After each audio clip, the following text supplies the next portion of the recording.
driving conditions.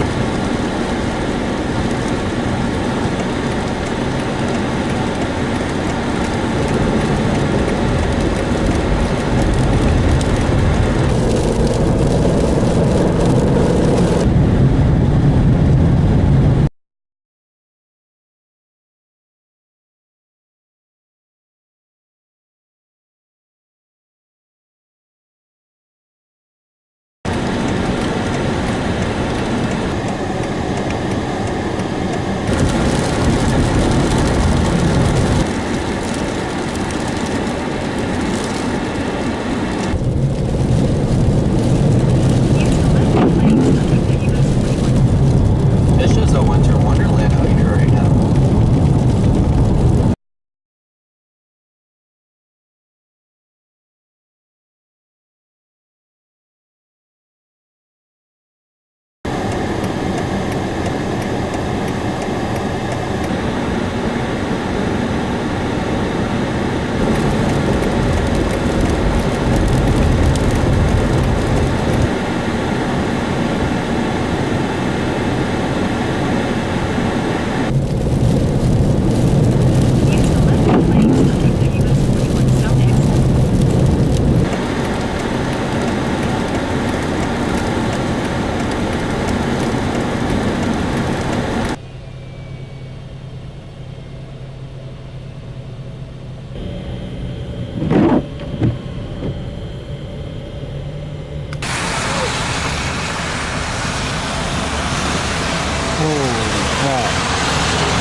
Driving conditions are becoming worse some during the day as winds are starting to pick up, the snow is starting to pick up more.